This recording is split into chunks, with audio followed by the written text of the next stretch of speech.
Hello everyone, this is Soumya. Professor Anil Gupta from iCars that is housed in IIT Roorkee, Greater Noida campus. So first of all, sir, welcome. तो सबसे पहले मैं आपसे जानना चाहूंगी कि iCars क्या है? कि iCars जो मेरी जानकारी के हिसाब से इंडिया का यंगेस्ट सेंटर ऑफ एक्सीलेंस है।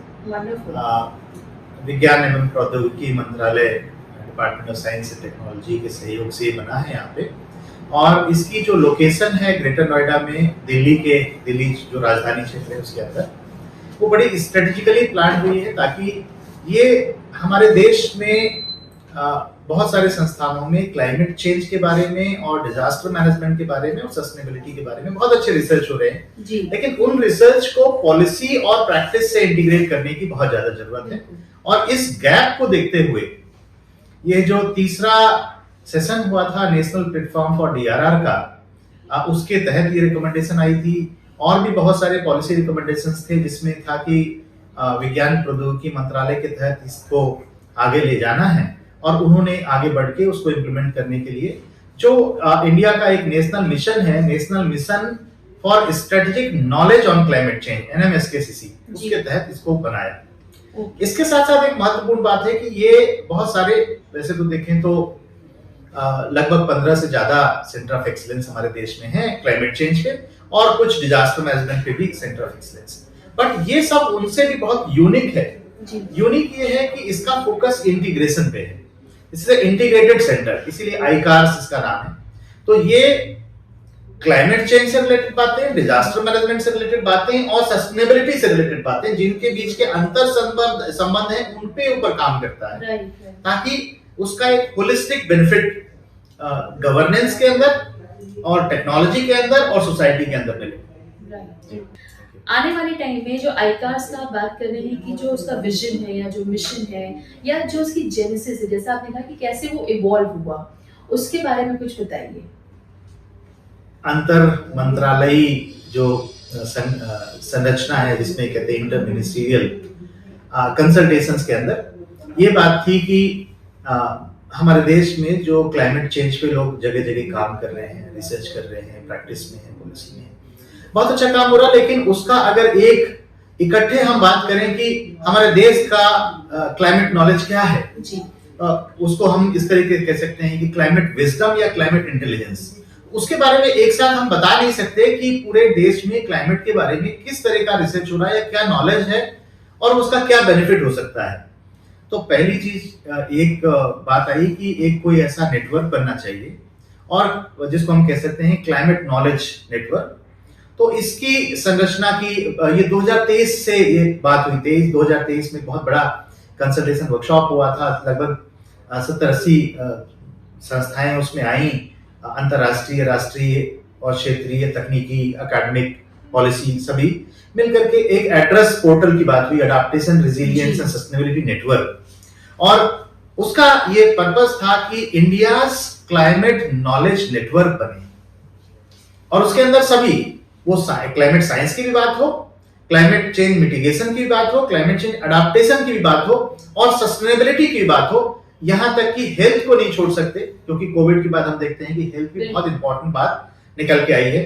तो ये काम जहां पर इस तरह का नेटवर्क बनाना और उसके साथ साथ रिसर्च को पॉलिसी में कन्वर्ट करना, पॉलिसी से रिलेटेड रिसर्च करना, और रिसर्च को जो ट्रेनिंग प्रोग्राम्स हैं या कैपेसिटी बिल्डिंग को कैसे इंप्रूव करें उसके साथ इंटीग्रेट करना और प्रैक्टिस तक ले जाना जी। इसके अंदर प्रशासन के साथ मिलकर काम करना, अंतरराष्ट्रीय संस्थाओं के साथ मिलकर काम करना और लोकल संस्थाओं को भी मदद करना, ये iCars का जो एक हम कह सकते हैं कि कोर मैंडेट है। आने वाले समय में भी 16, 17, 18 को आप लोग एक बहुत बड़ा इवेंट होस्ट करने वाले हैं, the resilience and sustainability summit, जिसको हम रेस समिट भी कह रहे हैं।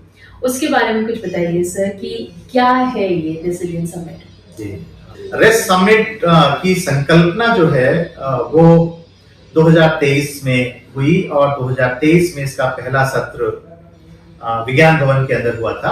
अच्छा। और बहुत सारी अंतरराष्ट्रीय संस्थाएं, राष्ट्रीय संस्थाएं, स्टेट्स और लोकल लेवल के लोगों ने भाग लिया, बहुत ही सक्सेसफुल था। और इसके बाद ये वहीं से रिकमेंडेशन आई कि इसको निरंतर इसको होना आवश्यक है, क्योंकि रेस्ट समिट सिर्फ एक कार्यक्रम नहीं है, रेस्ट समिट एक प्रोसेस है, ये एक कह सकते हैं कि एक इवोल्यूशन है। और वो इवोल्यूशन इसलिए क्योंकि जो भी अच्छे काम हो रहे हैं उनके अंदर भी अगर कोई ग्रे एरियाज रह जा रहे हैं, कौन सा एरिया जो भी छूट गया, कौन से एरियाज में काम हमने कर लिया, कहां पे नहीं किया, तो एक ऑडिटिंग भी होनी चाहिए। और जिसके लिए सभी लोग मिल बैठ करके बातें करें, कौन से विषय महत्वपूर्ण हैं, कौन से नए विषय अभी आ रहे हैं, इनके बारे में क्या बातें हो रही हैं। जब भी कोई नया डिजास्टर आता है तो कोई नया चैलेंज लेके आता है, नई सीख भी देके जाता है, तो इन बातों को भी करना। रेजिलियंस एंड सस्टेनेबिलिटी समिट जो इस वर्ष हो रहा है उसका अगला सत्र भी लगभग निर्धारित हो गया है। 2028 जनवरी या फरवरी में उसका अगला तीसरा सत्र आयोजित होगा। स्थल कहां पर होगा वो जो हमारा कंसोर्शियम है वो मिलकर तय करेगा, क्योंकि इस कंसोर्शियम में इसके जो हम 2026 में भी कर रहे हैं, राष्ट्रीय आपदा प्रबंधन संस्थान, आपदा प्रबंधन प्राधिकरण एनडीएमए, नीति आयोग, विज्ञान प्रौद्योगिकी मंत्रालय, directorate general of factory advice service, labour institute, ऐसी संस्थाएं, national centre for disease control, बहुत सारे अंतरराष्ट्रीय संस्थाएं जैसे UNDRR, UNU, university of York,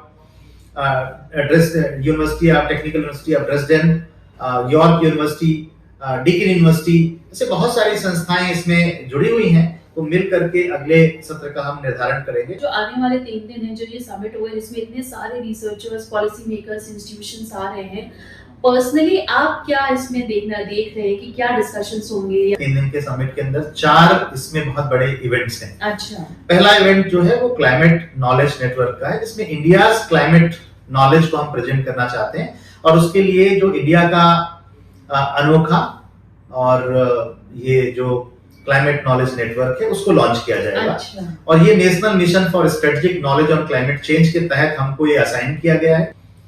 जो क्लाइमेट चेंज अडाप्टेशन की हम बात करते हैं, उस पे ऐसा नहीं है कि उस पे काम नहीं हो रहा है। पिछले कई वर्षों से बहुत सारे मंत्रालय, बहुत सारे सेक्टर्स के अंदर संस्थाएं उस पे काम कर रही हैं। उन सारे कार्यों को एक जगह पे ले जाने का काम हमें सौंपा गया है, जिसको हम अडाप्टेशन डोजियर कहते हैं। अच्छा। तो नेशनल अडाप्टेशन डोजियर एक हमारे लिए काम दिया गया है, वो भी हमारा तैयार हो गया है, वो इस बार वो रिलीज होगा, अगले वर्ष का भी कार्य चालू है। हर आपदा से हमें सीखना चाहिए, बड़ी आपदाओं से।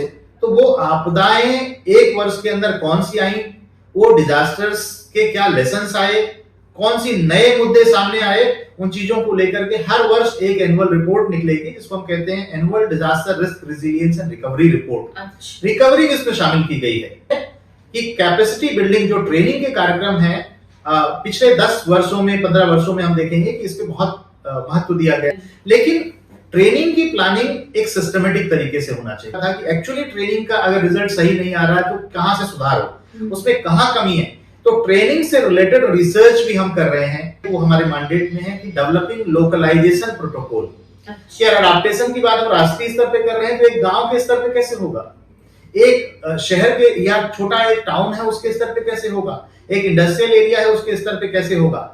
तो हमें लोकलाइजेशन प्रोटोटाइप बनाने पे भी हमने काम किया। सबसे बड़ी बात यह है कि we are also supporting the sectors, different sectors, जो हमारे लगभग 12-13 सेक्टर्स आइडेंटिफाइड हैं, उनसे संबंधित मंत्रालय और संस्थाएं भी हैं। इन सेक्टर्स के अंदर डिजास्टर रिस्क रिडक्शन को, क्लाइमेट चेंज अडॉप्टेशन को और सस्टेनेबिलिटी को समाहित तरीके से, इंटीग्रेटेड तरीके से कैसे हम मजबूत करें, उससे रिलेटेड जो नीतियां हैं, नीतियों की क्या स्ट्रेंथ है, क्या वीकनेस है, नीतियों में कहां सुधार करने की आवश्यकता है, या नीतियां अगर अच्छी हैं तो उनके इम्प्लीमेंटेशन को हम कैसे और मजबूत कर सकते हैं, इसके बारे में हम उन संस्थाओं के साथ मिलकर काम कर रहे हैं। तो ये रेस्ट समिट एक बहुत बड़ा प्लेटफॉर्म है अवेयरनेस के लिए बात करने पे, when we talk about climate change, disaster, resilience, sustainability, and I would request all my audience कि आप रेस्ट समिट में आइए। प्रोफेसर अनिल गुप्ता सर यहाँ पे हैं जो लीड कर रहे हैं इस पूरे इनिशिएटिव को। ऑल्सो जितने सीरियस कंसर्न्स हैं इंडिया के लिए, उनका सोल्यूशन एक जगह पे मिलना पॉसिबल है if you put the question at right platform. So I believe that rest summit is the correct platform. Please visit us, rest summit में आइए और एग्जामिन करिए बदलते हुए भारत को। बहुत बहुत धन्यवाद। धन्यवाद सर।